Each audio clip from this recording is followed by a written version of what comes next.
Hello everyone and welcome to today's video. Today I'm doing a video about the 2026 US House elections, and today's video specifically focuses on the very competitive Nebraska's 2nd Congressional District. And I want to do this video because the Cook Political Report just released their new PVI map that shows the ratings for each potential district. And for today's video, I want to focus on the 2nd District.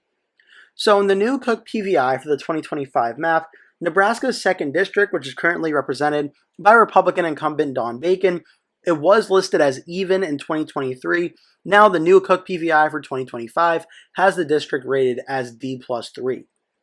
So D+3, this would put it, using my own rankings, into the lean Democratic category, just in a vacuum overall, for the partisan lean of the district. In 2024, at the presidential level, we saw Kamala Harris actually defeat Donald Trump in the district by about 4.6% overall. And we saw this in large part due to Douglas County District 2. This is where the city of Omaha is. This is the fastest growing area of the district. This is the largest population area of the district. We saw Kamala Harris win here, 54-44 over Donald Trump, approximately a net margin of 28,000 votes, separating Harris and Trump overall in this area. And when you look at the overall win per the district, Harris won the district overall by about 15,000 votes, whereas this area alone, the margin of victory again was about 28,000 votes. So that's Nebraska's 2nd District at the presidential level. For the House race in 2024, Don Bacon, the Republican incumbent, was able to win with 50.9% to his Democratic opponent's Tony Vargas 49.1%. Approximately 6,000 votes separating Bacon and Vargas in 2024. Without a doubt, one of the closest races in the entire country. And how was Bacon able to do this? Well, Bacon ran up the margins in Saunders County, getting 76% of the vote to 24% for Vargas, and Sarpy County getting 66% to 34%. But the population of Douglas County overwhelmingly shadows the populations of Sarpy and Saunders. Just to give you an idea here, the overall margin of victory for Bacon over Vargas here was about 7,000 votes. The margin of victory in Sarpy County was about another 9,000 votes. So just add them up, quick math, it's going to be about 16,500 votes or so net Republican gain in Saunders and in Sarpy. So about 16,500. In Douglas County, Vargas's margin of victory was about 10,000 votes over Bacon. So just quick math here. These two counties combined gave Bacon an advantage of about 16,000 votes. This county, Vargas had an advantage over Bacon of about 10,000. The 16 minus the 10 ends up with about a 6,000 vote win for Bacon over Vargas in this county. And again, let's compare that to the presidential race, where the Saunders County, Saunders County gave Trump an advantage of about 6,000 votes, 6,500 votes over Harris. This county, Sarpy County, gave Trump an advantage of about 7,000 votes. So 7 plus 6.5 can be about 13,000 votes. Whereas the margin of victory for Douglas County for Harris over Trump, this ended up being about 28,000. So 28,000 minus 13, that ends up with a 15,000 vote margin. So that's how the district goes. Really, Bacon was able to do better. I believe percentage-wise, he did better than Trump here, 76-24. By percentages, Trump got 73-26.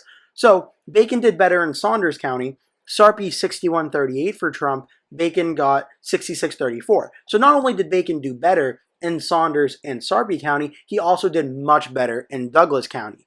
This was 52-48%, 10,000 votes, compared to the presidential race, where again, it was about 18,000 votes. Or I'm sorry, 28,000 votes. So as for how we look at 2026, without a doubt, Nebraska's 2nd District is going to be a top Democratic target in 2026, given how close it was in 2024. Looking at the 2026 early competitive races that Cook Political Report lays out, Nebraska's 2nd District with Don Bacon is one of the closest races in the toss-up category that the Republicans are defending. The district now, being Democrat +3, firmly puts it within striking distance for the Democrats to win. As for the candidates overall for this district in 2026, Don Bacon has not yet announced if he will run again. His decision is expected by summertime, but he's the incumbent U.S. rep. If he does not run, Brett Lindstrom, a former state senator and candidate for governor, could run, or Dan Frey, member of the Nebraska Republican Party, could run as well. On the Democratic side of things, the Democratic nominee, Tony Vargas, has already ruled out running again in 2026. So far, our perennial candidate, Evangelos Arigakis, is running, and Denise Powell, candidate training group co-founder.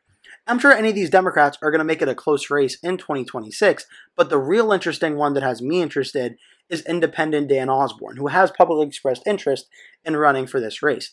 He was the independent candidate that ran for U.S. Senate in 2024 in what ended up being a very close Senate race against Republican incumbent Deb Fischer that ended up being approximately a 7-point race separating Fischer and Osborn. And just to give you a little bit of an indicator, overall, at the Senate level, that was a 6.7% margin of victory. The presidential race, Trump won statewide by about 20.5%. So Osborn did much better statewide than Harris did for the Democrats, Osborn being the independent. Osborn presents, in my opinion, the best case for the Democrats are trying to win this district in 2026. Does he decide to run for this race or the Senate race? That remains to be seen.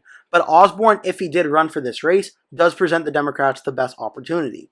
Cook Political Report has it listed as a toss-up. Inside Elections has it as tilt Republican. Lastly, just to show you the 2022 election results where Bacon defeated Vargas 51.3 to 48.7, I wanted to show you this because presidential election turnout is usually much higher than midterm election turnout, so I expect there to be more votes in 2026 than there was in 2022. 4 years of population growth would certainly show that, but the 219,000 votes is likely going to be more than the 314,000 votes that happened in 2024. We're probably going to see something closer to like 230,000 votes turning out in 2026 due to the fact it's a midterm election where voter turnout is usually lower. But again, Don Bacon won Saunders County 76-24 and Sarpy County 65-35 in 2022, and Douglas County went 51-49 for Vargas over Bacon. If Bacon's the candidate, what Dan Osborn would have to do, he would basically have to try and replicate the map Kamala Harris had. It likely wouldn't be this big of a victory. It'd probably be like a 1-point win for Osborn, but 73-26 for Trump over Harris. If Dan Osborn can get this margin in Saunders County and 61-38, the margin in Sarpy County, that would be good enough for there. The question is for Dan Osborn is, can he get into the inroads that Kamala Harris did in Douglas County? Harris won this county 54-44, a 10% win. Again, Don Bacon won it Tony Vargas defeated Don Bacon here by only 4 points. So Dan Osborn would need to find a way to win this county. It's 4 points for Vargas, 10 points for Harris. He probably needs to win it by at least 6% or more to be able to squeak out a very narrow victory in this county or in this district, depending on the other counties, Saunders and Sarpy County. Can Dan Osborn get Douglas County in a 2026 midterm environment, which on paper should be a very good night for the Democrats?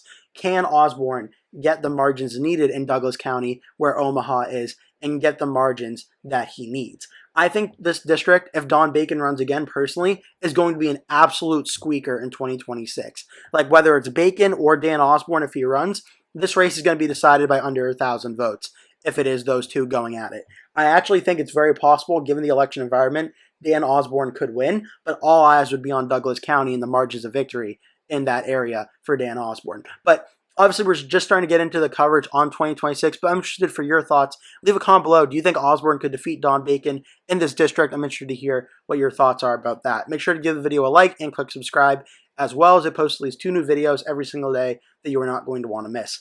Again, thank you so much for watching, and I hope to see you in the next video.